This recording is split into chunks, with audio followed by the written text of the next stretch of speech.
ইস্তিগফার এবং তওবা এটা নিছক কোনো আধ্যাত্মিক কাজ না, এটার বস্তুবাদী ফলাফল আছে।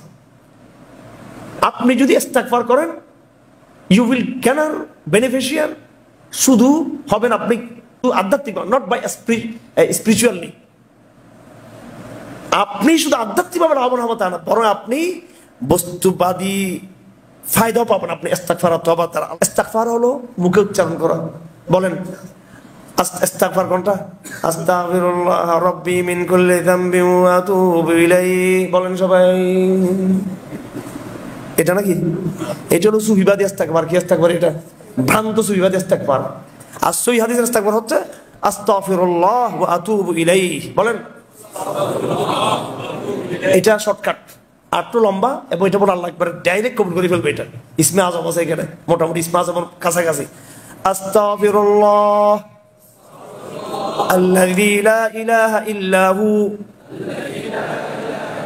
আল হাইয়ুল কাইয়্যুম ওয়া আতুবু ইলাইহি। এটা আস্তাগফিরুল্লাহ আল্লাযী লা ইলাহা ইল্লা হু আল হাইয়ুল কাইয়্যুম ওয়া আতুবু ইলাইহি। আল্লাহ পাক মাফ না করে পারবে না। এটা বাপ রে বাপ, যেভাবে এখানে দোয়া এখানে বলা হয়েছে, ঠিক আছে? হ্যাঁ, আল হাইয়ুল কাইয়্যুম ওয়া আতুবু ইলাইহি।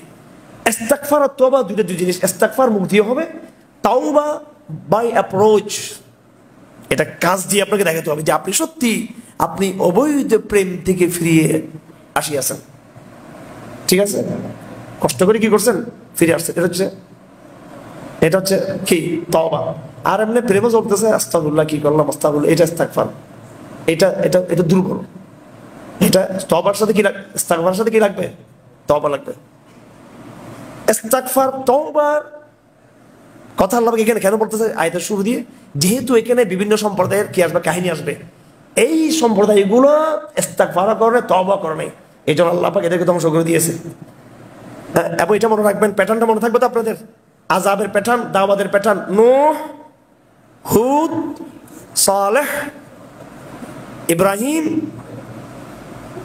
শুআইব, কি মুসা, বাস এই পর্যন্ত শেষ।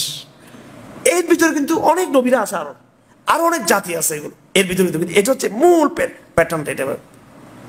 এইভাবে এটা সবসময় মাথায় সেট আপটা রাখবেন। এইভাবে আল্লাহ পাক কিন্তু কাহিনীগুলো বয়ান করছেন। ইস্তিগফার এবং তওবা এটা নিছক কোনো আধ্যাত্মিক কাজ না, এটার বস্তুবাদী ফলাফল আছে। আপনি যদি ইস্তিগফার করেন ইউ উইল গেনার বেনিফিশিয়ার, শুধু হবেন আপনি আধ্যাত্মিক, নট বাই স্পিরিচুয়ালি। আপনি শুধু আধ্যাত্মিকভাবে লাভবান হবেন তা না, বরং আপনি বস্তুবাদী ফায়দাও পাবেন আপনি ইস্তিগফার আর তওবা দ্বারা। আল্লাহ পাক বলতেছেন ইউমাত্তিউকুম মাতাআন হাসানান ইলা আজালিন মুসাম্মা ওয়া ইউতি কুল্লি ফাযলিন ফাদলাহ। আল্লাহ পাক হায়াতের জীবনটা বড় সময় পর্যন্ত আল্লাহ আপনাকে সুখ শান্তিতে আল্লাহ পাক রাখবেন, আপনাকে স্বাচ্ছন্দ্য দিবেন। আল্লাহ পাক কি দিবেন? স্বাচ্ছন্দ্য দিবেন। আপনি বলবেন যে স্বাচ্ছন্দ্য তো এই বেজিং এ, চীনে, আমেরিকায়, ওখানে স্বাচ্ছন্দ্য আছে, গিয়ে খবর নিয়ে দেখেন কত অশান্তির মধ্যে আছে এরা তো নিজেকে একটা অর্থনৈতিক জীব বানিয়ে ফেলছে। অনেক কষ্ট আছে পৃথিবীতে, এদের মতো কষ্ট আর কোথাও নেই, চীনের মতো কষ্ট আর কোথাও নেই। সারাক্ষণ প্রযুক্তি প্রযুক্তি প্রযুক্তি প্রযুক্তি, টেনশন আর টেনশন। শান্তিতে আছে, এটাকে শান্তি বলে? এটাকে সুখ এটাকে বলে না, সুখ এটাকে বলে না। ওই সোসাইটিকে দেখলে আপনি দেখবেন আপনি নিজে আত্মহত্যা করবেন এখানে, ওখানে গেলে। এই জন্য আত্মহত্যা মুসলমানদের মধ্যে বেশি না ওদের মধ্যে বেশি। ডিপ্রেশন বাংলাদেশে বেশি নাকি আমেরিকাতে বেশি? সত্য কথা বলবেন। জি, এটা অকল্পনীয়। এটা দেখেন, এটা তওবা নেই, ইস্তিগফার নাই। তওবা ইস্তিগফার থাকবে, ডিপ্রেশন থাকবে না, সুখ থাকবে, সুখের সাথে সম্পর্ক। সুখ এটা শুধু বস্তুবাদী কনসেপশন না, সুখ এটা একটা আধ্যাত্মিক ব্যাপার, মনের যে সুখ সেটা। আর সুখ বলতে যদি আমরা একেবারে যেটা একেবারে বড় বড় বিল্ডিং, কমফোর্ট, এসি, যে জীবনটা আমাদের এই লাইফস্টাইল, ওইটা কোনো সুখ না, এটা আর অসুখ। এটা